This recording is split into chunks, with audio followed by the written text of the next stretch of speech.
Buenos días a todos, buenos días, Hola, Sumaya. buen día, Carito, buen día a todos. ¿Cómo están?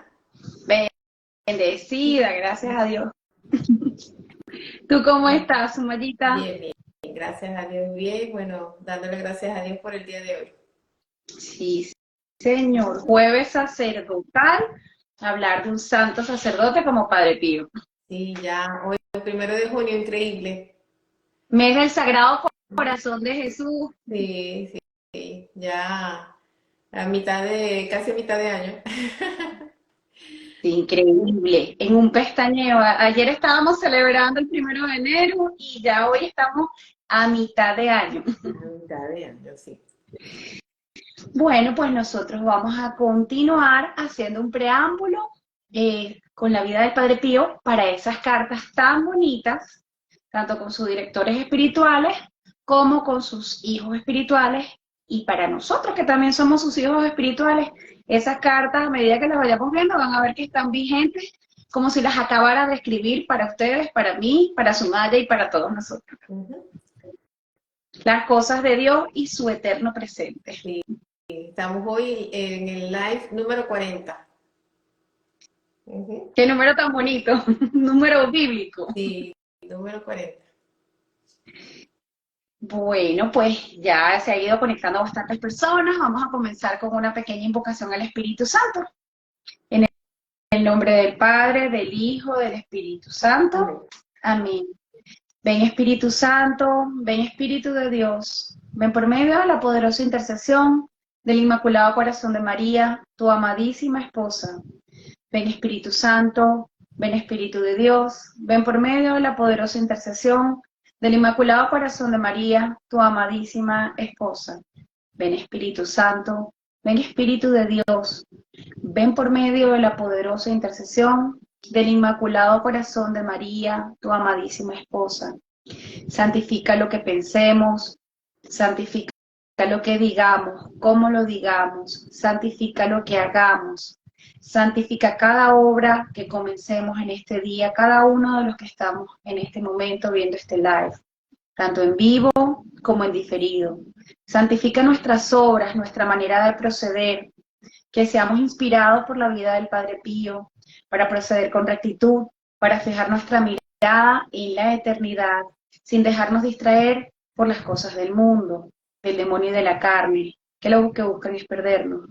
Haznos fijar nuestra mirada en la eternidad, proceder con amor, ser instrumentos del amor de Dios, así como lo fue Padre Pío. Te lo pedimos por Jesucristo, nuestro Señor. Amén.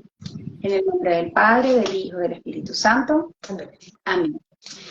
Bueno, pues entonces nosotros vamos a continuar con esta primera parte de las cartas del Padre Pío. En este programa número 40 vamos a ver algunos de los aspectos biográficos del Padre Pío.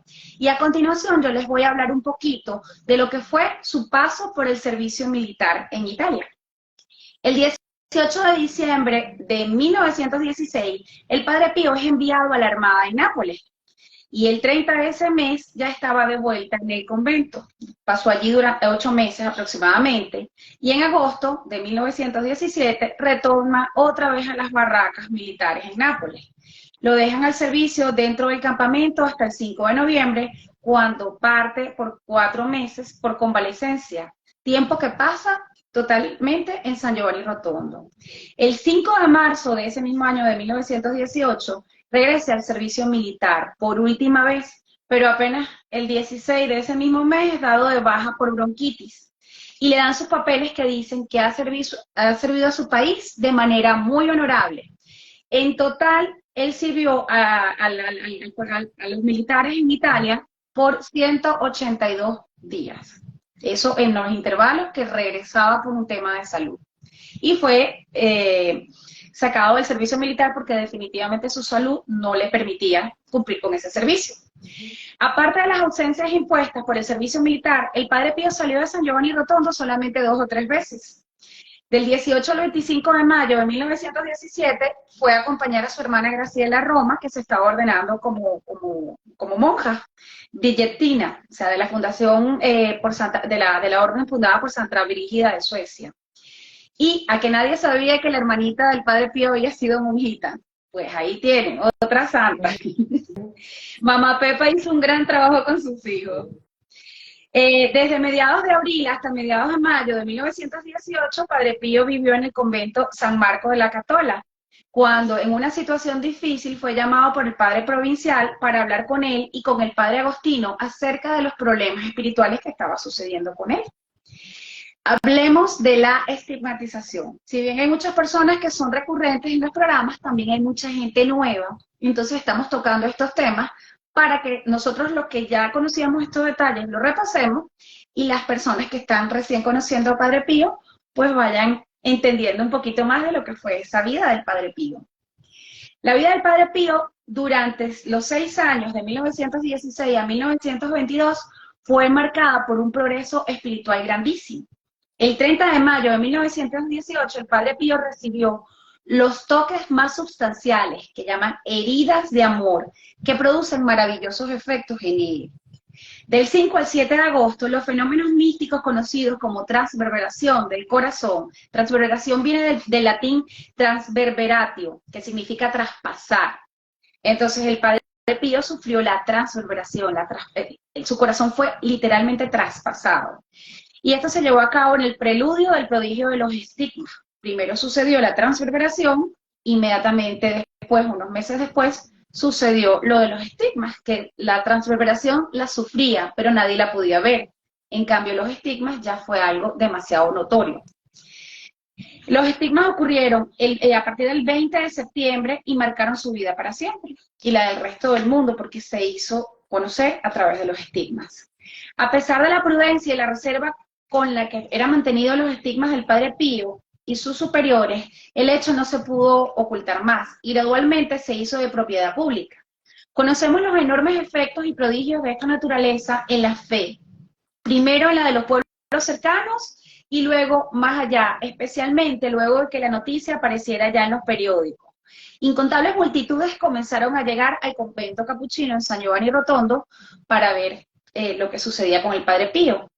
La estigmatización no solo aumentó la devoción de la gente, también la curiosidad de los científicos y la atención y la preocupación de las autoridades competentes, especialmente por las autoridades eclesiásticas. A mediados de mayo de 1919, el doctor Luigi Romanelli fue enviado a San Giovanni Rotondo por el padre provincial para examinar este extraordinario evento de los estigmas y verlo desde un punto de vista científico, sin pasiones, sin emociones, sin nada que ver con la religión, estrictamente científico. 2 meses después, el 26 de julio, el profesor Amico Bignami, profesor de patología de la Universidad de Roma, fue enviado por las autoridades eclesiásticas desde Roma, repitiendo el examen por una semana. En el mismo año, en 1919, una tercera evaluación fue ordenada por el capuchino superior general y realizada por el doctor Giorgio Festa el 9 de octubre. Y un año después, este mismo doctor Festa repitió el examen junto al doctor Romanelli. Las opiniones y conclusiones de los científicos y la prensa no concordaban acerca del origen y la naturaleza de los estigmas. Sin embargo, el cariño y la veneración por el monje estigmatizado del Gargano aumentaba a medida que los días pasaban. El cardenal Pietro Gaspari, secretario de Estado del Santo Papa, en una carta del 19 de noviembre de 1919, le encomendó al Padre Pío mucha oración por el Papa y por su misma persona. Durante 1920, varios arzobispos, cardenales, reconocidas personas de la Iglesia y multitud de feligreses y de personas del mundo fueron a visitar al Padre Pío. El Papa Benedicto XV dijo en aquel entonces que el Padre Pío era uno de esos hombres extraordinarios que Dios enviaba a la tierra de vez en cuando para la conversión de los hombres. Hacia el final de 1921 circuló el rumor de que el Padre Pío iba a ser transferido. Y los habitantes de San Giovanni Rotondo se levantaron en protesta. Por otro lado, aun cuando la mayoría de los visitantes eran devotos, que llegaban animados por la fe, también hubo actos de fanatismo y de conducta imprudente de los que llegaban llevados por la curiosidad. Para prevenir abusos y aclarar la situación que se había creado alrededor del convento, El Santo Oficio intervino y comunicó al supervisor general de la orden algunas regulaciones para ser enviadas al guardián local. Ese documento del 2 de junio, eso fue en 1922, dijo que el Padre Pío debía mantenerse bajo observación, que todo evento de naturaleza singular o sensacional debía ser prevenido, que el Padre Pío no podía celebrar misa a una hora fija, sino en diferentes horas durante el día, preferiblemente muy temprano en la mañana y en privado, o sea que nadie podía estar presente en las misas de Padre Pío. Él no podía bendecir a la gente. Bajo ninguna circunstancia podía mostrar los estigmas, ni hablar de ellos o permitir que la gente los besara. También se recomendó que Padre Pío cambiara de director espiritual. Esto fue muy triste para él. Y en vez de Padre Benedetto, con quien debía cesar toda comunicación, incluyendo cartas. De hecho, ya no hubo más comunicación con Padre Benedetto hasta que murió. Padre Benedetto no pudo volver a tener más contacto, ya él estaba muy viejito y no pudo volver a contactar a Padre Pío incluso hasta que murió. Los 10 años siguientes a la intervención de Roma, la vida del Padre Pío estuvo marcada por eventos muy dolorosos. El obedecer las órdenes recibidas de sus superiores no estuvieron libres de dificultades. A pesar de la buena voluntad y de las buenas intenciones, no podían calmar a la gente que rehusaba a ser privada de la asistencia espiritual de Padre Pío y se oponían a su transferencia a otro lugar. Se hizo necesario ceder ante la presión del pueblo, aunque no se podía desobedecer las órdenes recibidas. Recuerden que Padre Pío era una persona siempre muy obediente. Repetidas admoniciones llegaron de Roma y en un decreto del 31 de mayo en 1923, luego de unas investigaciones, el Sagrado Oficio dijo que los hechos atribuidos a Padre Pío no eran sobrenaturales y se invitaban a los feligreses a aceptar esa declaración. Esa exhortación se repitió en varios años siguientes, en el 1924, en 1926, pero todas esas exhortaciones no pudieron ante las evidencias innumerables de que todas estas manifestaciones alrededor y los dones de Padre Pío no se podían explicar de una manera lógica o natural. A Padre Pío se le ordenó no celebrar misa en público, sino en privado, en una capilla dentro del convento, sin nadie más presente. Él cumplió con ese mandato. Pero al día siguiente, los superiores le permitieron celebrar misa en público debido a la reacción peligrosa de la gente. La situación se tornó muy complicada y se hicieron varias visitas desde Roma. Una vez en el 1927, el 26 de marzo y el 5 de abril, Monseñor Felice Balicua, y un año después por Monseñor Bruno. Y en 1931 el Santo Oficio ordenó al Padre General de los Capuchinos que aplicara el decreto que deprivaba al Padre Pío de todas sus facultades como sacerdote. Solamente le permitieron celebrar la misa solito dentro de la capilla del convento. Durante ese doloroso periodo, Padre Pío perseveró en la oración, en la obediencia y el sufrimiento, sometiéndose con confianza a la voluntad de sus superiores. Ya para 1933, ya el Padre Pío vuelve a celebrar las misas en público y en el 1934 ya le permiten volver a confesar a las personas, a todos sus feligreses, cosa que para él era tan importante, ¿no? Salvar almas. Al fin, luego de más de 10 años de su vida, vuelve a retomar su curso normal. Al terminar la Segunda Guerra Mundial, las personas, multitudes de personas, llegan a buscar a Padre Pío. Se tuvieron que comenzar a hacer citas para confesarse con Padre Pío. Ya la pequeña iglesia del convento era insuficiente y se comenzaron a hacer planes para agrandarla, pero esa idea se desechó y se consideró mejor hacer una más grande. Padre Pío muchas veces tuvo que decir misa al aire libre, en la plaza frente al convento. Eran celebraciones alegres. El número de amigos, admiradores y sus hijos espirituales seguía creciendo. El 10 de agosto de 1935, el Padre Pío celebró el 25 aniversario de su ordenación sacerdotal con una misa y muchísimas comuniones. El 10 de agosto de 1960, en el 50º aniversario de su ordenación sacerdotal, fue celebrado con una gran demostración de afecto. El 6 de junio de 1964 se le otorgó a Padre Pío la Estrella de Oro, una medalla que confería el Italian Broadcasting Corporation a las personas que se han distinguido por su servicio hacia los enfermos. 2 años más tarde, el 3 de mayo de 1966, se celebraron 10 años de la Casa del Alivio del Sufrimiento. Este es el hospital que fundó el Padre Pío, su sueño que se materializó. Y esto fue organizado por los grupos de oración en un encuentro internacional. Cuando Padre Pío cumplió 80 años, el 25 de mayo de 1967, un año después iba a morir, los grupos de oración se reunieron para celebrarlo. Y más tarde, el 20 de septiembre de 1968, apenas unos días antes de su muerte, una gran multitud de personas, incluyendo los grupos de oración, se congregaron para celebrar el 50 aniversario de su estigmatización. Pruebas del sufrimiento de Padre Pío. Hacia finales de la Segunda Guerra Mundial, la multitud alrededor del convento San Giovanni Rotondo crecía más y más.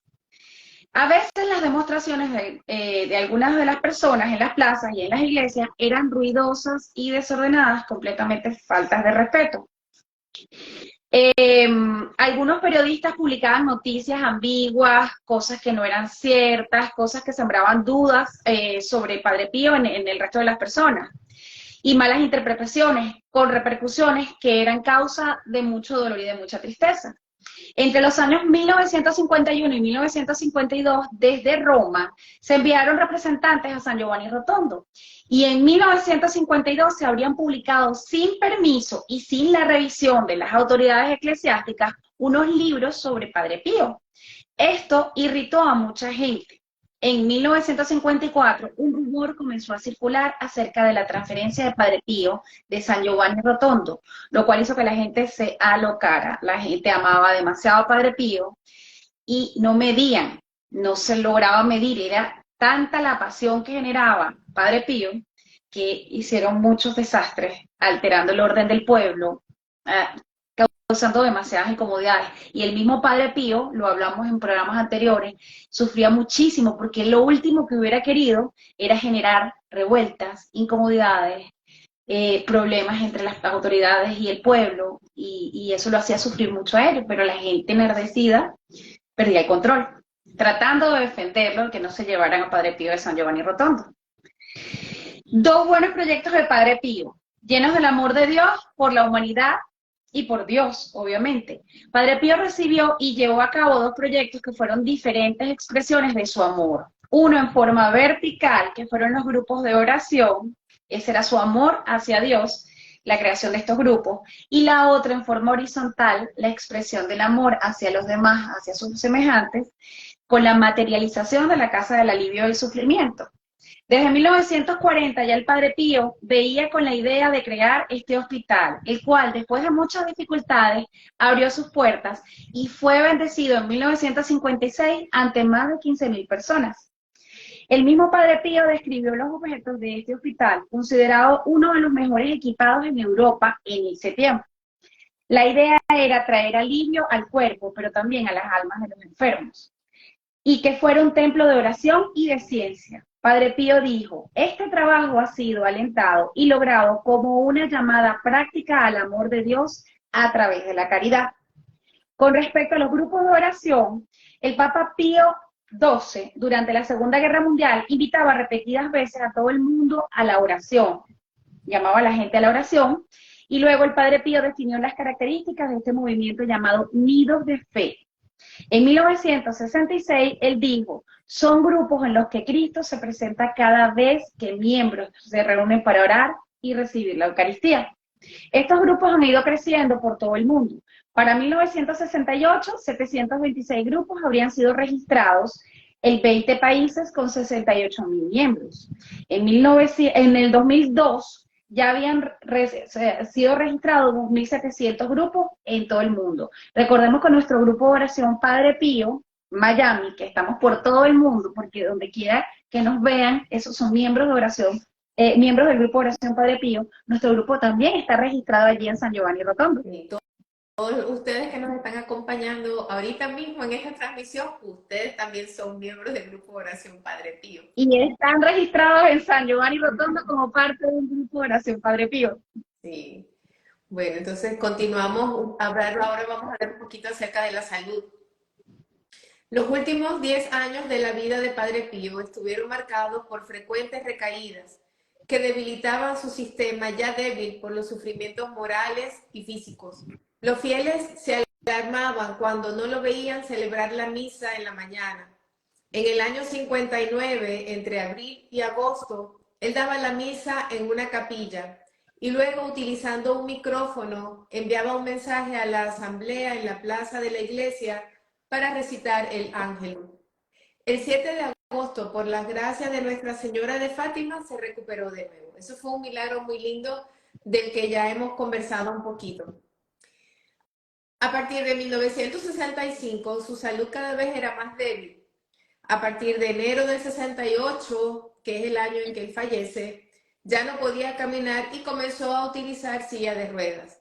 En septiembre, miles de devotos de Padre Pío se congregaron en San Giovanni para conmemorar el 50 aniversario de la estigmatización y el cuarto Congreso Internacional de los Grupos de Oración. El 22 de septiembre, Padre Pío celebró la misa cantata a las 5 de la mañana. Estaba muy débil y colapsó.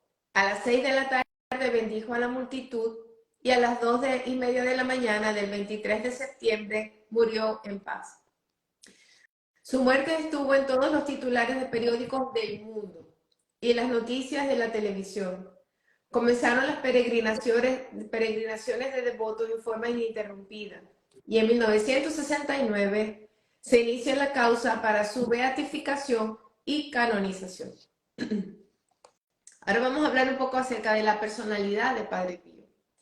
Toda esta información ha sido tomada de las cartas, propiamente cartas escritas por Padre Pío en el periodo en que él tenía entre los 23 años y sus 35 años de edad.